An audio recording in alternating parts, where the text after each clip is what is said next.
Hometown Radio, 1580 KGAF presents the Community Service Report.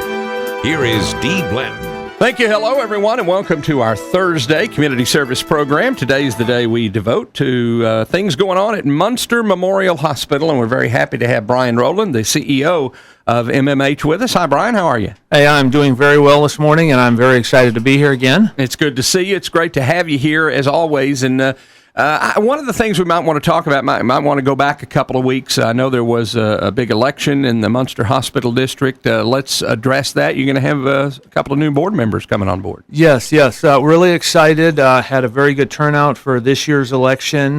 We will have two new board members at our first board meeting on the 18th, and excited to see how that change takes effect in our community with two new board members, since we've had a lot of the same sitting board members for quite a while. So Wednesday night next week, actually a week from yesterday, we will have that first board meeting and get them sworn in and get them moving forward. Let's talk a little bit about this, because you're actually going to have a couple of nurses on the board now, and I can see advantages maybe to having somebody with some general healthcare knowledge at least, and general knowledge about a way a hospital operates, having them on the board. There will be a lot of benefits to that. There's a lot of integral and moving parts when it comes to the board and the different pieces, not just the nursing care side, but the operational side and the financial side. So while I think for our facility, having people with that nursing background or in-depth healthcare background will be very, very beneficial, especially as we move forward with all of the interesting changes that are going to be coming down in the next 4 or 5 years with Medicare, Medicaid, and how the insurance companies are going to pay us, and how we're looking at changing kind of our model of healthcare in Munster to meet all of those different needs. So it actually is really exciting. Mm-hmm. And you wound up with 6 candidates for 3 spots on the board, and I think that shows there is interest in what's going on at the Munster Hospital and what the future of the hospital will be. And I think that's really great that many people want to take that type of interest. And our goal, too, is as we move forward to get more people interested in what's going on at the hospital is probably once every 3 or 4 months actually having a community forum that I want to start up to where the community can actually come and ask questions. What's going on at the facility? Or this is what I've heard. I mean, I do have an open door policy, and pretty much everyone in the town has my cell phone number. But to bring people together so they can hear what's actually going on at the Munster Hospital, so we don't end up like other facilities where they are really, really struggling and then potentially closing. Yeah, and we're certainly seeing more and more of that. Let's turn to something that's going on this week, and that is National Hospital Week, and you folks have been celebrating, doing it up big over there. Yes, I tell you what, that's the one great thing is when you get to talk about things that are really positive. I mean, yes, the care we give at our facility is second to none. Our quality is great, but our employees are what drives all that. And National Hospital Week, which we're celebrating this week, we're going all out. Not crazy, but we're trying to do things to bring the staff together, to get them involved, whether you're a night nurse or a day nurse or a day employee, with different activities kind of outside the box. When you play Yahtzee with these big blocks down the hallway in administration, to having snow cones, the snow cone trailer was out at the hospital the other day, to having breakfast pizza and things along those lines. But it's really for our employees to know how important they really are to us in the community, because we have had community fit folks actually help get involved with some of the things that we're doing. The school got involved with some of the decorating. We had some people donate things. Mm-hmm. And it's really interesting for us because every different department has their week or their day or their month, and it's so hard to celebrate all of those different ones because you'd literally be celebrating one every week. Mm-hmm. So this kind of brings it all together. It coincides with National Nursing Week, which really is kind of the driver of the quality of a lot of your healthcare. Sure. And so our goal is we just want to have fun, and we're looking at if our mentality is why go anywhere else to our staff, to our patients, it's why can't we do more for our own employees? Mm-hmm. And that's what our goal is. And every day we've done 2 or 3 different things between the volunteers and auxiliary helping out with certain things and getting involved. So it's actually been very, very exciting. It's actually a Weird Hat Day today, and unfortunately I have a meeting in Denton, so I can't wear mine.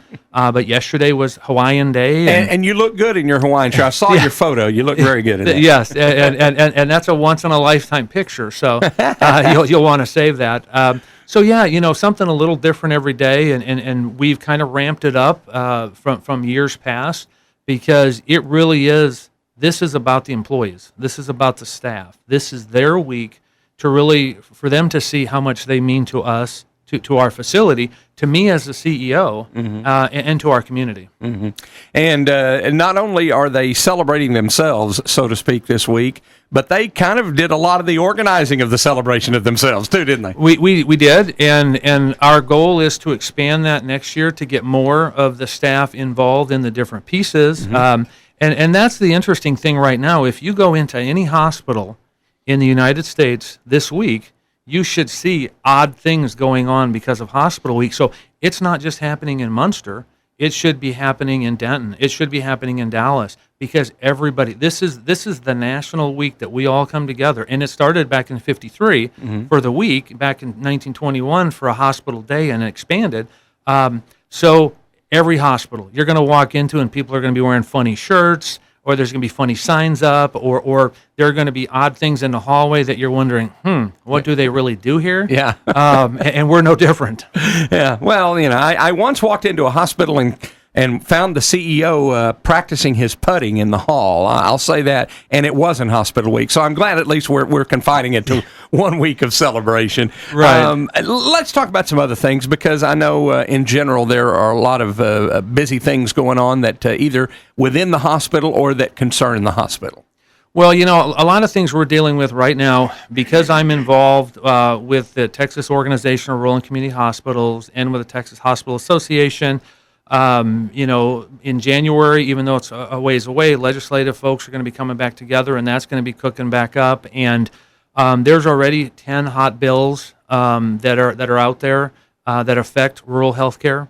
Half of those critical access hospitals directly. And so there's going to be a lot of things that we're looking at that we're going to be getting involved with is how do we save this and how do we not lose that? Because it's a weird mentality that Medicare has and CMS is they expect us to maintain the quality.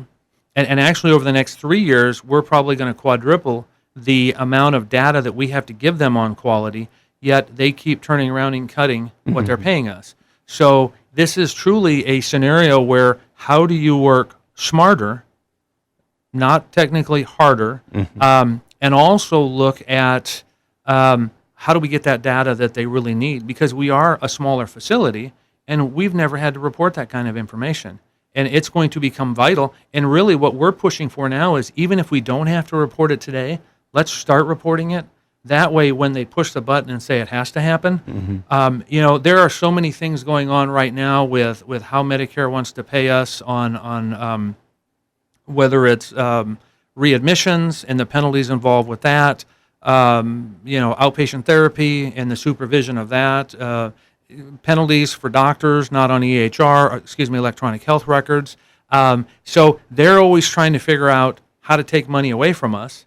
We're trying to figure out how to get the biggest bang for our buck. And literally, it's like sitting here playing a chess game because every move we make, we have to figure out what potential move are they going to make 2 moves or 3 moves down the road. And actually, healthcare today is one of those things where, yes, the non-patient care side, and that's what we're dealing a lot with right now, changed 15, 18, 20 years ago at a snail's pace. Right. And now we're going at a hair's pace. And it's one of those things where you wake up in the morning going, what are my emails going to look like that came overnight from, HHS or HHSC or some of these other entities. And there are a lot of changes. And that's the other thing that's really interesting is Health and Human Services has had turnover in their leadership. So we don't know what route they're going to go when it comes to care for rural hospitals.